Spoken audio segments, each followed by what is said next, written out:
श्री स्वामी समर्थ. स्वामींचा आदेश आहे असं समजून हा संदेश तुम्ही पूर्णपणे ऐका. त्याचबरोबर हा संदेश ऐकल्यानंतर त्यांचं तुमच्या जीवनात अनुसरण करण्याचा सुद्धा प्रयत्न करा. विश्वास ठेवा, जो कोणी हा संदेश ऐकेल आणि त्याच प्रकारे जगण्याचा प्रयत्न करेल त्याचं आयुष्य नक्कीच सुंदर बनेल. स्वामींच्या आशीर्वादाने तुमच्या आयुष्यामधील सर्व अडचणी दूर होतील. तर चला, आजचा संदेश काय आहे आपण ते जाणून घेऊया. स्वामी म्हणतात, तू त्या गोष्टींची काळजी करू नको जे झालं नाही. आम्ही करू ते, ज्यांचा कदाचित विचारही तू केला नाहीस. अरे, तू रोजच्या रोज विचार करत असतोस की स्वतःला बदलशील, एक नवीन सुरुवात करशील, जे झालं ते विसरशील, आयुष्यात पुढे जाण्याचा प्रयत्न करशील.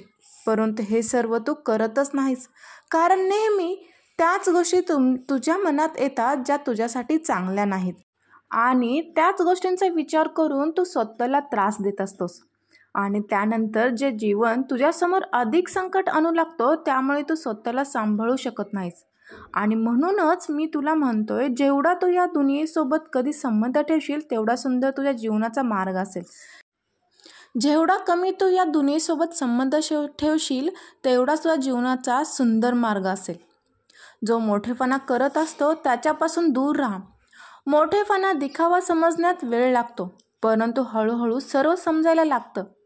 कोण कसा आहे हे सर्व काही समजायला लागतं. दिखावा केव्हापर्यंत करशील? हे वेळ तर त्यांनासुद्धा सर्व काही शिकून जाईल. परंतु तू एक गोष्ट लक्षात ठेव, आयुष्यात काही लोक यामुळेच तुझ्या जीवनात येतात जेणेकरून तू जाणू शकशील की आयुष्यात तुला कसं बनायला पाहिजे. आणि म्हणूनच जे नातं तुला रडवेल त्यापेक्षा खोल असं दुसरं कोणतंच नातं नाही. आणि जे नातं तुला रडताना सोडून जाईल त्यापेक्षा कमकुवत असं दुसरं कोणतंही नातं नाही. हा विचार जर तुला पटला असेल तर कमेंटमध्ये श्री स्वामी समर्थ टाईप करायला विसरू नका. अरे, जे तुझ्या आनंदासाठी स्वतः हारायला सुद्धा तयार असतात अशा लोकांच्या विरोधात तू कधीच जिंकू शकत नाहीस. आणि असा एखादा व्यक्ती जर तुझ्याजवळ असेल तर चुकूनही त्याला तुझ्यापासून लांब करू नको.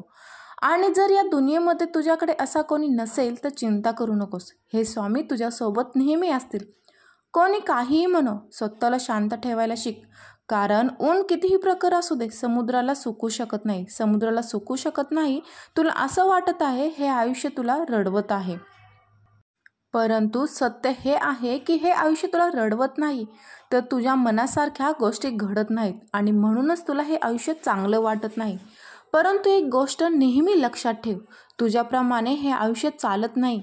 तुझ्यासाठी काय चांगलं आहे त्या प्रकारे मी तुझं आयुष्य बनवत असतो. खरंच तुझ्या मनावर विश्वास आहे मग माझ्या विचारांना एक लाईक नक्की कर. आयुष्यात जगत असताना, जीवन जगत असताना एक गोष्ट नेहमी लक्षात ठेव, तुझ्या कित्येक अडचणीचे कारण तू शांत राहणे नाही तर तू बोलणे हे आहे. आवश्यकतेपेक्षा जास्त बोलणे दुःखाचे कारण बनू शकतं. आणि म्हणूनच कमी बोलून परंतु स्पष्ट बोल, आणि जितकं गरजेचं आहे तेवढेच बोल. आणि म्हणूनच मौनाला हिंदू धर्मामध्ये खूप उच्च स्थान आहे. अरे, इतकंच नाही तर स्वास्थ्य आणि मौन यांचा सुद्धा खूप खोलवर संबंध आहे. मौन केल्यामुळे मानसिक शांती तुला प्राप्त होत असते आणि विचारांमध्ये एकाग्रता येत असते. आणि म्हणूनच आत्तापर्यंत मोठमोठ्या साधू संतांनी, मोठमोठ्या विद्वानांनी मौन धारण करून गुप्त ज्ञानाला सुद्धा प्राप्त करून घेतलेलं आहे. आणि तुझी हीच समस्या आहे की तू गप्प राहू शकत नाहीस. आणि गप्प न राहिल्यामुळे कित्येक अडचणींना तुला सामना करावा लागतो आणि कित्येक अडचणींना तू स्वतः निमंत्रित करत असतोस. ज्या प्रकारे घरामध्ये भांडणाचे कारणसुद्धा तुमचं तोंडच आहे. जर तुला वाटत असेल तर तू शांत राहून ते भांडण संपवू शकतोस, परंतु नाही. तुम्हा लोकांमध्ये ही स्पर्धा चाललेली असते की कोण कोणा सर्वात जास्त बोलेल, आणि या स्पर्धेमध्ये कोणीही जिंकत नाही. या स्पर्धेच्या बक्षीस स्वरूपात तुला फक्त एकच गोष्ट मिळत असते, ती म्हणजे दुःख. फक्त आणि फक्त दुःख. त्याचबरोबर राग, नाराजी, क्रोध. आणि म्हणूनच जास्त बोलण्यापेक्षा चांगलं हे आहे की तू मौन व्रत धारण कर. जिथे गरज आहे तिथेच बोलायला शिक. अरे, तू तुझ्या आवश्यकतेपेक्षा खात असतोस, आवश्यकतेनुसार कार्य करत असतोस, मग आवश्यकतेनुसार बोलत का नाहीस? गरजेपेक्षा जास्त बोलण्याची गरज काय आहे? जर तू थांबून जरा विचार केलास तर तुला समजेल की किती वेळ तू असं व्यर्थमध्ये बोलण्यात गमावला आहेस आणि आयुष्याच्या ज्या गोष्टीमध्ये तुझा वेळ व्यर्थ गमावला आहे त्याची तुला काहीच गरज नव्हती. परंतु हो, अशा ठिकाणी बोलणं खूप गरजेचं आहे जिथे खरंच बोलण्याची गरज आहे. जसं की जिथे कोणासोबत अन्याय होत असेल, फसवणूक होत असेल, अधर्म होत असेल आणि अनैतिक गोष्टी घडत असतात, तिथे तुला बोलावंच लागेल. जसं महाभारतामध्ये द्रौपदीचं वस्त्रहरण झालं तेव्हा भीष्म पितामह, गुरु द्रोणाचार्य आणि अन्य जे पण तिथे उपस्थित होते त्यामधील कोणीही जर बोलला असता तर कदाचित महाभारत घडलाच नसता. आणि म्हणूनच आपल्याला कुठे बोलायचं आहे आणि कुठे गप्प राहायचं आहे हे सुद्धा समजायला पाहिजे. आणि यासाठी मी तुला मार्गदर्शन करतो. जे माझ्यासोबत राहतो त्याला समजतं की कुठे काय बोलायचं आणि कुठे गप्प बसायचं.